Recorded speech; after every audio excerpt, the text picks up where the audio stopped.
Sejam muito bem-vindos ao Crepitando Saberes, onde eu e você iremos aprender juntos. E o assunto de hoje é cubismo. O cubismo está inserido nas vanguardas europeias. Mas afinal, o que são vanguardas europeias?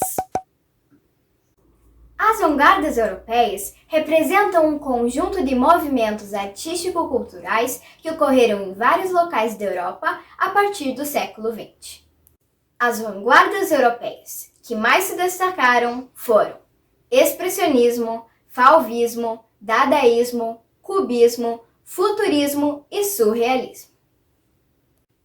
Juntas, essas manifestações influenciaram em diversas áreas, como a pintura, a literatura, a escrita, o cinema, o teatro, a música, a arquitetura, entre tantos outros. E o termo vanguarda? A que se refere? Nesse contexto, o termo refere-se principalmente ao pioneirismo artístico que esses movimentos trouxeram ao mundo. E agora vamos aprender especificamente o que foi o cubismo. O cubismo surgiu no início do século XX, na França, na cidade de Paris. É caracterizado pela geometrização das formas, ausência de profundidade, uso de técnicas como a colagem e também vários ângulos representados em um mesmo plano. Os principais artistas cubistas foram Pablo Picasso e Georges Braque. Estes dois artistas tiveram a influência de Paul Cézanne, que foi um artista pós-impressionista francês, e também das esculturas e máscaras africanas. Na época, Paris era considerada a capital mundial das artes. Mas por quê? Pois bem, Paris era considerada a capital mundial das artes por conta da Segunda Revolução Industrial, que trouxe um grande desenvolvimento para a cidade, e também porque vários artistas famosos e importantes na época iam lá e faziam várias exposições. O cubismo rompeu com todos os modelos estéticos que valorizavam a perfeição das formas. Ao invés de reproduzi-las fielmente, a proposta era simplificá-las e fragmentá-las, restando assim ao observador imaginá-la e recompô-la em sua mente, fazendo também um exercício mental e não uma simples contemplação.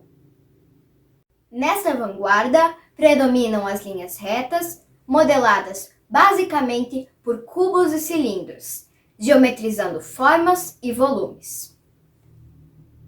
Há a exclusão da perspectiva e da técnica do claro-escuro, que utilizava o contraste entre a luz e a sombra. E a natureza era retratada de forma simples, pois o intento dos artistas não era mais imitá-la. O cubismo teve influência espacial com a teoria da relatividade, criada pelo grande cientista Albert Einstein em 1905. Isso permitiu aos artistas uma maior aproximação ao conceito da quarta dimensão, que basicamente era que o significado final da obra dependia da convicção, opinião do contemplador. Este movimento teve 3 fases que foram muito importantes. Vamos conhecê-las? A primeira fase foi a fase cezaniana ou cezanista, que durou de 1907 a 1909. Também pode ser chamada de fase pré-analítica. Recebeu este nome por conta da influência do pintor francês Paul Cézanne e suas pinturas. A primeira obra desta fase foi La Demoiselle d'Avignon, As Senhoritas de Avignon. As principais características desta fase foram a simplificação das formas e a representação das figuras organizadas em um mesmo plano.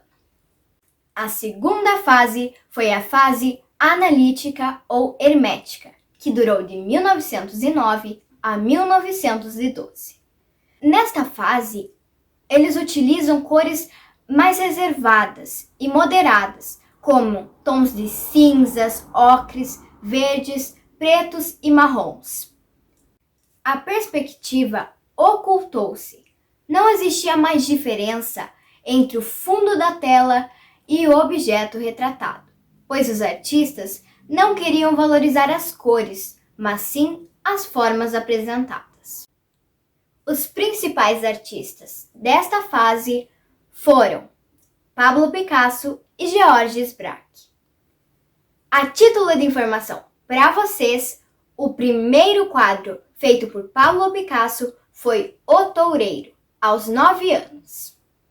Terceira fase, fase do cubismo sintético, que iniciou aproximadamente em 1911. Nessa fase, há uma maior variedade de cores.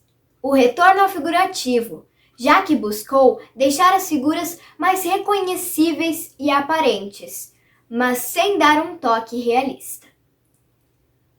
Também há o uso de técnicas de colagem, recortes de jornais com letras e números.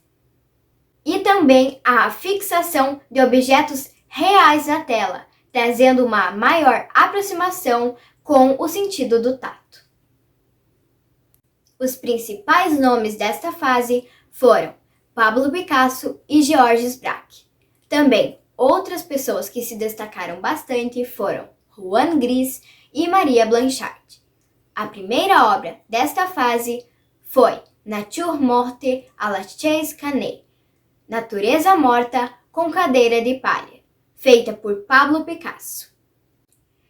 E aqui, em nosso país, será que houve cubismo? O cubismo no Brasil se origina quando os artistas que estão voltando de Paris vêm para o Brasil e trazem consigo várias características e técnicas nesse estilo. Também ganha força com a Semana da Arte Moderna em 1922. Tudo isso aconteceu na década de 10. Principais artistas que difundiram as obras cubistas aqui no Brasil. Tarsila do Amaral aplicou em suas telas várias características cubistas, dentre elas formas geometrizadas, falta de perspectiva e um conjunto de cores vibrantes. Seu principal quadro cubista foi A Negra. Vicente do Rego Monteiro. Ao voltar de Paris, fez várias obras com temática religiosa e com algumas características cubistas. Sua principal obra foi Pietà. Outros artistas brasileiros que também se destacaram foram Anita Malfatti e Emiliano de Cavalcanti. Suas principais obras foram No Cubista e 5 Moças de Guaratinguetá. E este foi um breve resumo sobre o cubismo. E como eu amo desenhar, fiz um desenho especialmente para esta aula com características cubistas. Intitulado Hemisférios. E, gente, para finalizar a nossa aula com chave de ouro, trouxe esta frase muito linda que o pintor Georges Braque pronunciou certa vez. Não se imita aquilo que se quer criar. Se você gostou desta aula e do meu desenho, deixe seu like, se inscreve no meu canal, ative o sininho das notificações e me siga lá no Instagram. O link está aqui embaixo na descrição. Grande beijo no seu coração e até a próxima!